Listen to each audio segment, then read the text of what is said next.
bukan cuma pengen sakit, dia kepengen lu mati. Di samping bangku jenazah yang buat orang nunggu itu, gue tidur samping tuh mayat.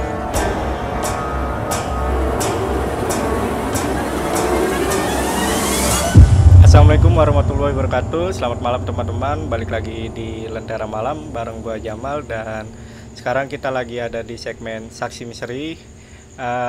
Di samping gua udah ada narasumber yang akan bercerita tentang pengalaman horornya. Kita langsung kenalan aja sama narasumbernya. Bang Rizval, boleh kenalan? Nama gue Resvaldi Nur Efrianto. Gue di sini akan ceritain cerita mistis gue ya, lebih tepatnya suka duka gue di pengalaman gue sebagai sopir mobil jenazah. Oh, Sopir oke. mobil jenazah. Ini lu berapa tahun lu di Kurang lebih 5 tahun. 5 tahun? 5 ya? tahun di mobil jenazah. Nah ini gue sebelum lo ceritain nih, gue pengen tahu nih, lo sekarang lagi sibuk apa nih? Sibuknya sih bisnis ya, lebih tepatnya bisnis. Bisnis apa nih? Boleh lo share lah. Bisnis ya, jasa instalasi CCTV lah, alat-alat keamanan juga, CCTV, alarm, sama ya kayak GPS juga gitu loh. Oke. Ini di Instagram lo juga promoin juga kan? Enggak dipromoin, karena kalau menurut gua, kalau bisnis gua itu kayak begini lebih bagus sih dari referensi sih ya. Referensi aja ya? Gitu. Oh iya. Lebih Tapi ini ntar mungkin gua masukin Instagram lo aja iya, bisa, ya? nggak apa-apa. Instagram lo ya? Boleh. Ya udah, oke. Sebelum Bang Resvaldi ini cerita, teman-teman saksin dulu yang berikut ini.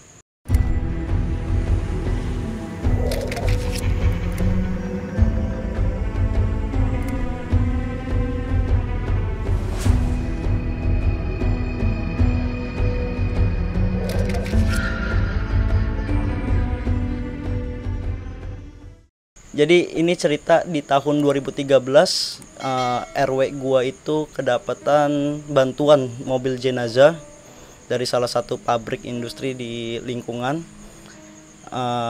dan saat itu ditempatkan khusus oleh Pak Lurah itu di RW gua. Jadi waktu itu salah satu tetangga gua yang bertanggung jawab untuk mengelola ambulan tersebut, dia sebagai supirnya juga gitu.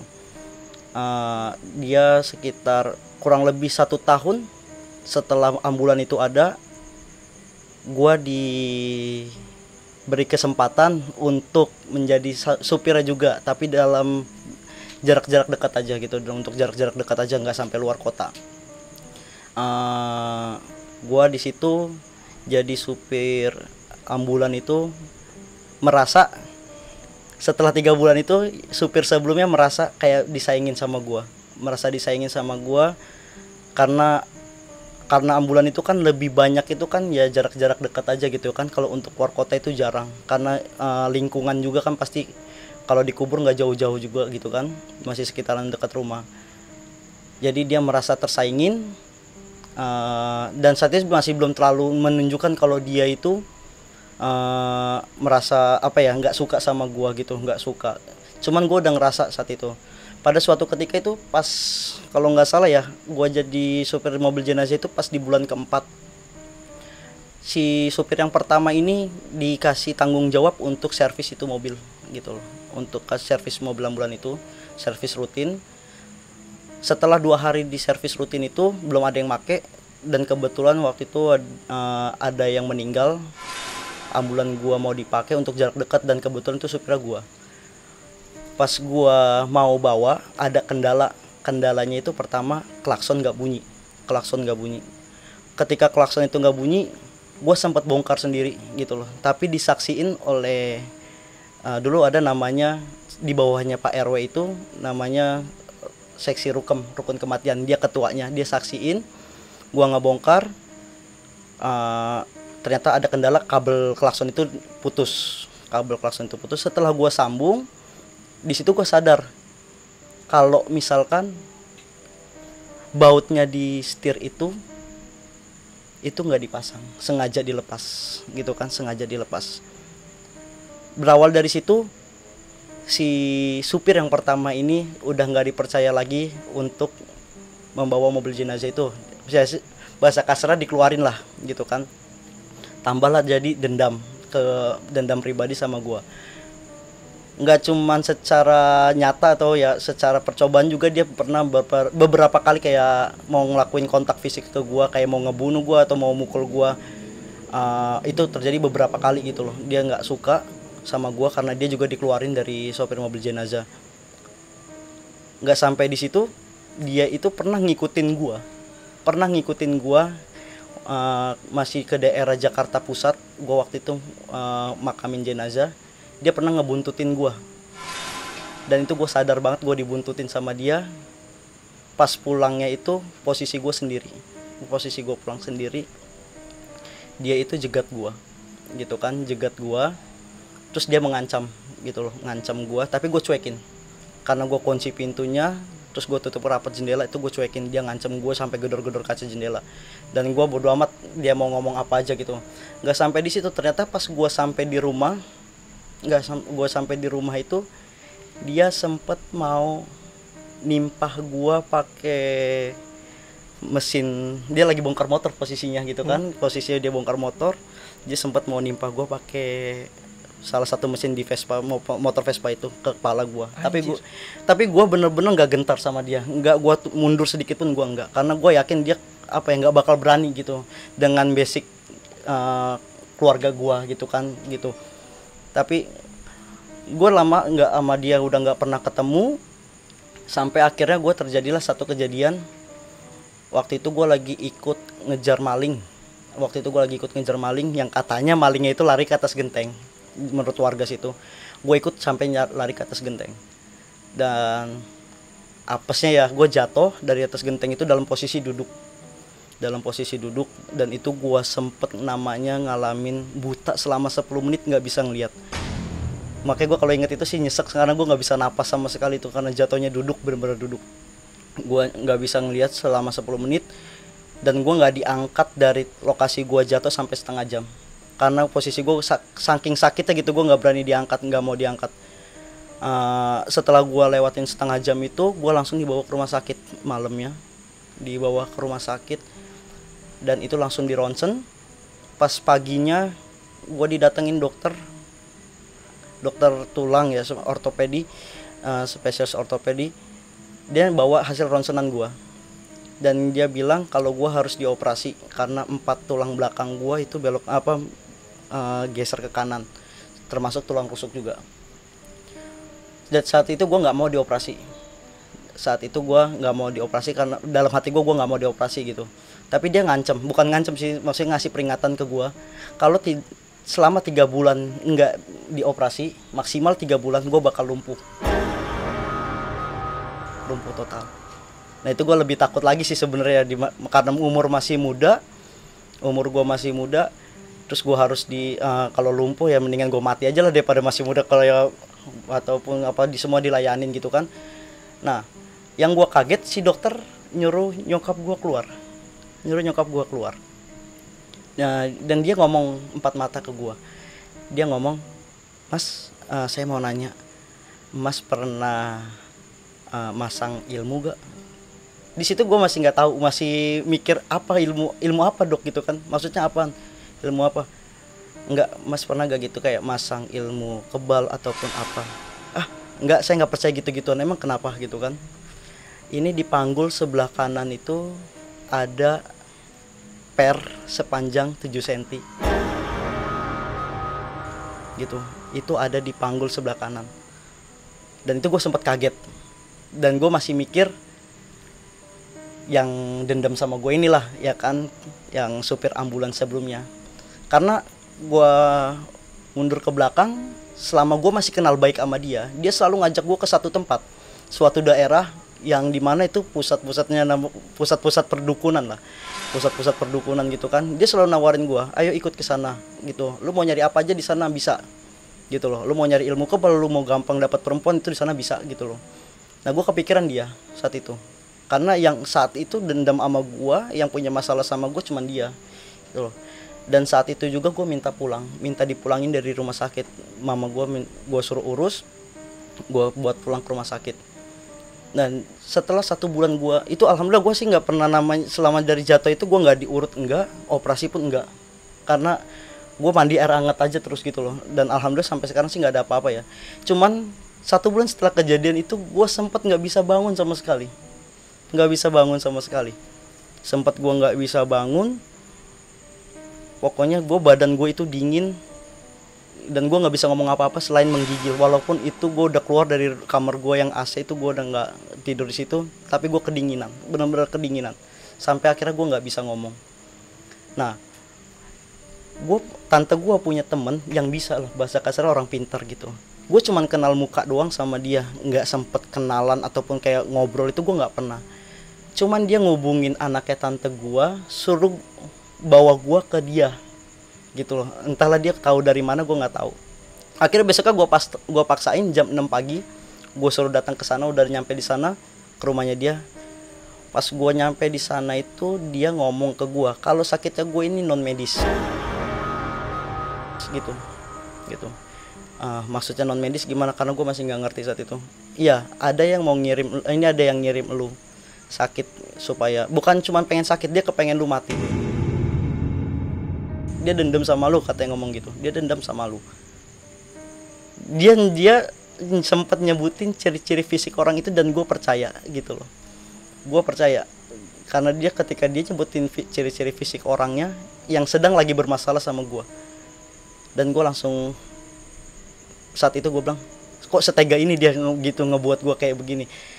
Dan dia juga ngasih tahu kalau dia menyebutkan suatu daerah tempat dimana dia pakai dukunnya gitu loh buat santet gua gitu kan. Dan itu gua lebih kaget lagi karena itulah yang dia selalu ajak ke gua gitu loh.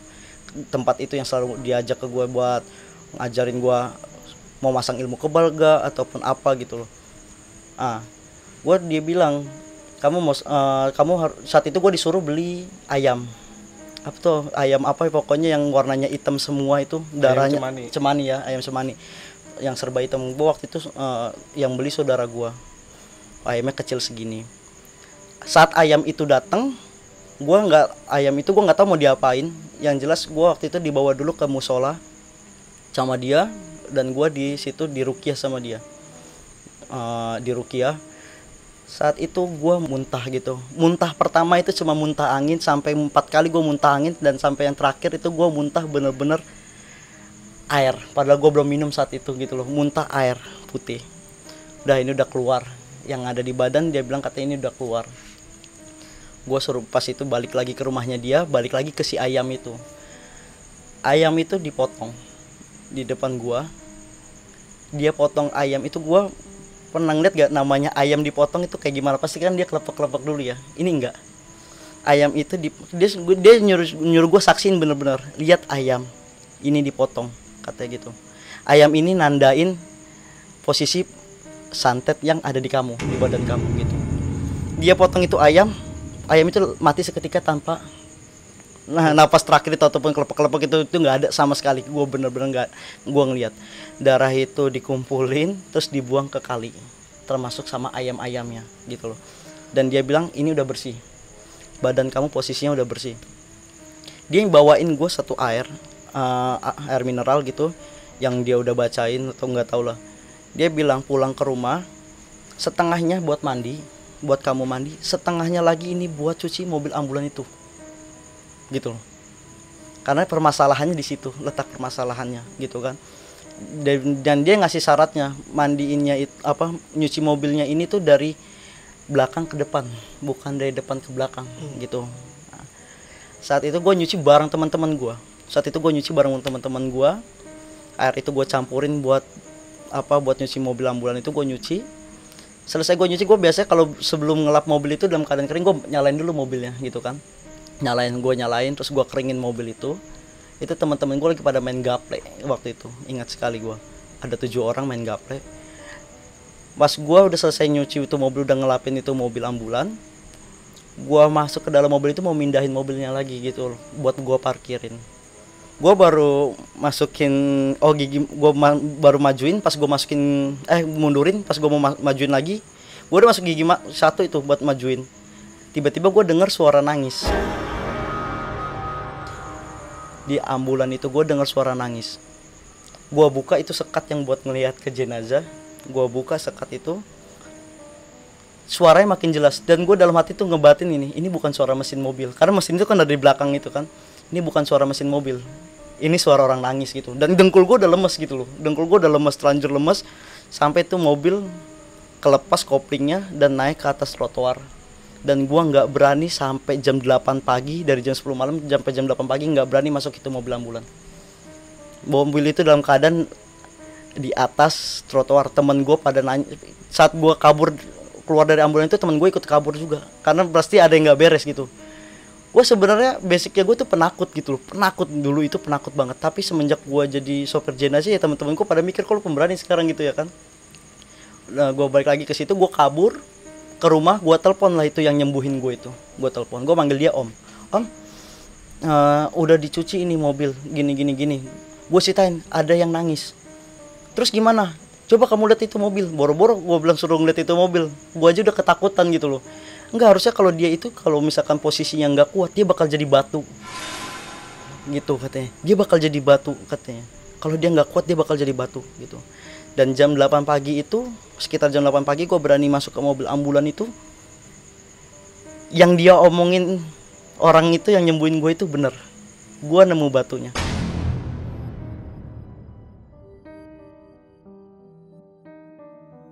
Gue nemu batunya di dalam di bawah keranda mayatnya, itulah penyebabnya gue sakit itu. Dia naruhnya di situ gitu loh, dan sampai saat itu gue masih belum selesai tuh.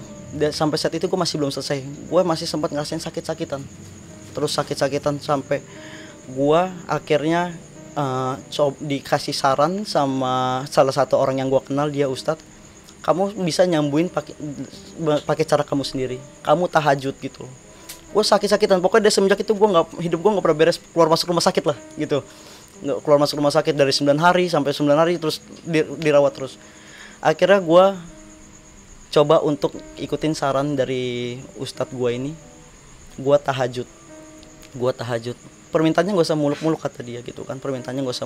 Intinya kamu sembuh. Tapi gue di situ dalam tahajud gue itu, gue cuma minta 3 permintaan. Pertama, tunjukin kalau misalkan gue bener kena santet. Kedua, tunjukin siapa orangnya. Ketiga, gue cuma minta buat dia sadar gitu loh. Gue minta buat dia sadar. Dan ketiga-tiganya itu menurut gue alam itu kejawab gitu loh. Selesai gue sholat tahajud, di atas sajadah gue itu ada kelabang.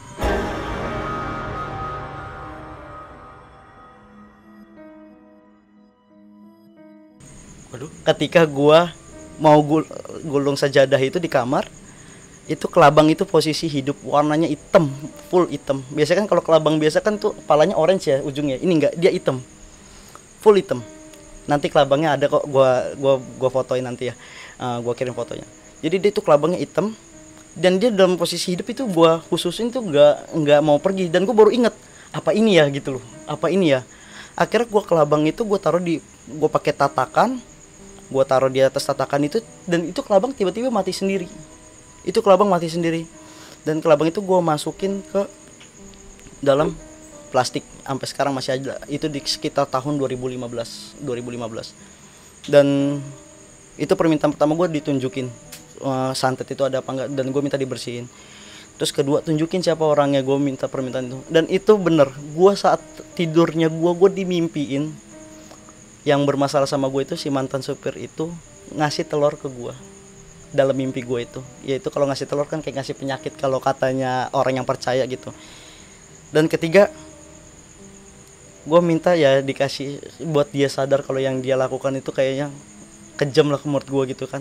Ini ada satu kejadian yang pas gue ketika saat itu disembuhin sama orang pintar itu, pas dia mau motong ayam itu, dia sempet nanya ke gue, kamu maunya apa gitu loh. Dan gue nggak mau minta muluk-muluk, gue cuma bilang gue mau sembuh gitu loh. Kata dia bilang, oh nggak bisa gitu loh, sistem santet itu nggak kayak gitu katanya dia. Gue baru tahu di saat itu. Dia ngasih istilah, dia bilang gini, nih saya nyuruh orang ngasih air ini ke kamu gitu loh. Nyampe di rumah kamu, perantara saya ini nggak ada, kamunya nolak gitu loh. Nah, otomatis si perantara ini balik ke rumah saya buat ngebalikin itu air mineral. Entah itu yang terima saya atau keluarganya atau anaknya atau siapanya gitu. Itu pasti keterima kayak gitu. Ya saya bilang saya nggak mau tahu, pokoknya saya mau sembuh gitu loh. Itu jam 7 pagi kan gue posisi motong ayamnya itu, sekitar jam 7-an. Gue pulang ke rumah itu sekitar jam 8 malam itulah. Jam 8 malam itu gue pulang. Gue kan anak remaja masjid ya. Jadi pas itu gue namanya juga ambulannya gue itu taruh di depan masjid gitu kan. Gue nyampe di masjid itu, pas gue lihat di meja masjid itu banyak makanan sama banyak rokok. Udah pasti kalau di masjid itu baik makan baik rokok, abis ada pengajian gitu ya kan, abis ada pengajian. Gue sempat makan. Gue lagi makan setengah itu, gue makan setengah kuenya itu sambil bakar rokok. Wih, gue sambil bilang gini, wih banyak nih makanan nih. Abis tahlilan siapa? Gue tanya gitu. Teman gue seletuk, itu habis pengajian di tempatnya si A gitu loh. Gue kaget gitu loh. Tempatnya si A ini ya yang bermasalah sama gua gitu loh saat itu gitu kan. Gua langsung berhenti. Siapa yang meninggal? Anaknya yang baru berapa bulan lahir gitu. Sakit apaan? Nggak tahu sakit apaan. Meninggalnya kapan? Tadi jam 10-an pagi. Dia bilang gitu. Tuh gue ngebatin aja apa ini begitu kan menurut gue. Tapi gue nggak mikir macam-macam, cuman gue mikirnya ya mudah-mudahan itu bisa buat dia sadar gitu loh menurut gue, karena memang gue tau lah basicnya dia tuh kuat banget sama ilmu perdukunan gitu loh, basicnya dia. Makanya waktu saat itu gue bener-bener kaget kalau misalkan anaknya dia meninggal jam 10, yaitu beberapa jam setelah gue diobatin itu sama dia. Jadi sih itu ya cerita gue sampai bisa masuk ke permasalahan gue ya, suka dukanya ketika gue bisa sampai masuk ke supir mobil jenazah. Tapi alhamdulillah lah, kondisi gue sekarang ya semakin baik gitu lah. Tapi hubungan gue sama dia masih belum baik gitu. Dan dia juga, kalau gue sih sebenarnya kalau dia lewat gue masih suka senyum gitu loh. Karena ya menurut gue ya buat apa lagi sih musuhin lama-lama gitu. Gue juga udah maafin dia gitu kan. Dan gue juga senyum sama dia, tapi dia nggak balas senyum gitu loh. Ya udah sampai sekarang gue sama dia renggang begitu aja gitu loh. Tapi posisinya kalau gue sama anak-anaknya juga sih masih akur gitu loh kalau sama anak-anaknya gitu aja sih. Oke, itu tadi cerita dari Bang Resval. Gua sekarang mau tanya-tanya tentang cerita lo yang lo ceritain tadi gitu. Yang pertama itu kan lo berarti kan disantet gitu ya, istilah kasarnya lah ya. Itu pernah sampai ke keluarga lo gak? Yang selama ini sih yang gue tahu nggak pernah nyampe ke keluarga gue ya. Cuman kalau gue bener-bener ngalamin itu di gue doang. Dari yang namanya gue tidur itu diganggu, sampai di bawah bantal gue tuh ada kumbang hitam yang ada tanduknya, itu beneran ada kumbang. Terus ada tawon di kamar gue, itu udah sering sebelum gue tahu, bener-bener tahu gitu loh kan, itu udah sering. Sampai waktu itu gue pernah gue tidur itu sampai gue ketakutan karena gue tidur posisi tangan gue itu panas tuh kayak ditiup gini. Itu tapi berpusat di tengah-tengah doang, tangan kiri gua gitu. Itu panas kayak bener-bener disundut rokok gitu. Itu gua langsung bangun dan gua nengok nggak ada, dan itu tiba-tiba lemari gua itu dipukul. Ada suara pokoknya lemari gua itu bunyi kenceng sekali kayak dipukul gitu. Itu gua sampai langsung keluar dari kamar gua. Terus gua langsung cerita sama nenek gua gitu loh. Dan nenek gua sebenarnya tahu gitu loh, maksudnya udah artinya kata dia curiga kalau gue tuh dapat gangguan gitu loh saat itu. Makanya gue udah sering banget kayak gitu, diganggu gitu sama hal-hal mistis itu banyak banget gitu. Cuman yang barang bukti yang selalu gue pegang itu sampai sekarang ya cuman kelabang itu doang, yang hasil dari gue sholat tahajud itu. Gitu doang. Sama soal itu kan tadi kata dokter ya. Ini dokter aja sampai ngomong lo apa? Ini bukan non medis. Iya, dokter nyangka gue masang ilmu kebal gitu loh. Kayak kan biasanya kan kalau yang gue tahu ya, biasanya buat ilmu kebal tuh biasanya suka ditanamin pelor gitu kan, kayak gitu. Nah dia mikir gue masang ilmu kebal masalah per itu gitu loh. Nah itu masalah per itu sampai sekarang masih ada di alhamdulillah sih, waktu gue kemarin operasi usus buntu, gue lupa ya tahun berapa operasi usus buntu. Itu gue sekalian minta sama dokter juga kan, karena masih dokter yang sama gitu yang nanganin gitu kan, maksudnya dia juga ngeliat rekaman hasil foto ronsen itu gue tunjukin, dan itu udah nggak ada gitu loh. Itu udah nggak ada sama sekali, udah hilang alhamdulillah pokoknya. Jadi makanya gue punya prinsip sebenarnya, kalau santet itu kalau menurut gue gitu kan, mungkin yang dibilang ngebunuh itu ya karena gitu, nanam barang badan gitu kan, itu kan karatan gitu ya. Iya, Itu kan karatan ya, nanam barang di badan ya, itu yang bisa bikin mati menurut gua lo. Tapi kalau setannya bikin mati sih enggak kan menurut gua, cuma karena barang yang ditanamnya aja gitu loh menurut Tapi gua. sebenarnya gue tuh yang paling takut itu soal yang dia tuh sampai berani kontak fisik Ya, ya, nggak cuma santet loh, mm-mm. dia. Hampir Iya. kontak fisik. Sampai waktu itu gue sempet gini, gue nggak pernah terbuka sama keluarga masalah itu gitu loh. Oh, lu Ya, berarti nggak pernah terbuka karena ya keluarga gue juga kan, keluarga gue anggota ya gitu ya kan, keluarga angkatan laut. Gue takutnya malah jadi masalah besar gitu loh. Waktu itu gue cuman cerita sama ketua RT gue, ibu-ibu gue cuman cerita sama ketua RT gue yang tahu tuh ya, sama ketua rukun kematiannya itu. Jadi yang tahu itu, gue sempat ngomong sama ketua RT gue, Bu, saya nggak pernah, saya mau cerita, saya ada masalah begini, karena dia udah pernah mau melakukan kontak fisik sama saya pernah mau ditimpa gitu kan, dan dia mengancam mau ngebunuh saya bilang, kalau ada apa-apa sama saya, ibu udah tahu cerita saya, cuman satu-satunya orang yang lagi punya dendam sama saya cuman dia, gitu loh. Gue sempat berpesan itu doang, tapi gue nggak pernah terbuka sama keluarga sama sekali gitu, nggak pernah. tapi waktu lo cerita ini kan katanya ibu-ibu ya. Iya. Lo itu nggak sampai kesebar ya? Nggak sampai kesebar. Biasanya kan ibu-ibu Iya. banyak pasukan gosipnya. Iya. Berarti ini tetangga lo ya? Iya, tapi sebenarnya gini, walaupun gua nggak cerita gitu ya, apa maksudnya walaupun nggak diceritain, tapi masalah itu tuh udah pada banyak yang tahu. Karena setiap masalah gua ribut sama dia, bukan cuman gua berdua gitu loh, ada saksi gitu loh, ada saksi, jadi pada tahu semuanya gitu loh, pada tahu. Dan sekarang posisinya sekarang ya, gue ceritain saat ini keluarganya dia udah retak gitu loh. Posisinya dia pun sekarang hidupnya lontang-lantung gitu loh. Gitu. Jadi dia udah nggak sama istrinya. Dan gue baru tahu tuh kalau misalnya santet memang nggak bisa disembunyi tapi harus dibalikin. Ya, itu sih menurut kata dia. Secara ini ya. Ya, Secara... dia kasih pandangannya seperti itu loh gitu. Lo dikasih barang tapi lo nolak, ya balik lagi tuh barang gitu loh. Sekarang kayak gitu, niatnya dia mau matiin lo. Ya itu dia balik lagi dengan niat yang sama gitu loh. Pokoknya tugas itu harus selesai gitu loh. Kalau menurut gue, tapi nggak tahu ya, kalau pribadi gue sih namanya urusan mati itu ya urusan Tuhan lah gitu. Iya, kalau gue menurut gue gitu loh. Dan kalau nah ini kan menarik nih, lu kan sebagai supir jenazah dulu, itu lu ada kejadian-kejadian lain gak sih waktu lu bawa Ya pasti mobil banyak jenazah lah, gitu? pasti banyak ya. Wah, boleh ceritain gak tuh? Ada beberapa sih yang berkesan. Ya, jadi ada sih ya beberapa pengalaman bener-bener mistis ya. Yang pertama itu pernah ada yang meninggal. Itu nggak jauh sih posisi dari rumah, masih lingkungan satu RW juga.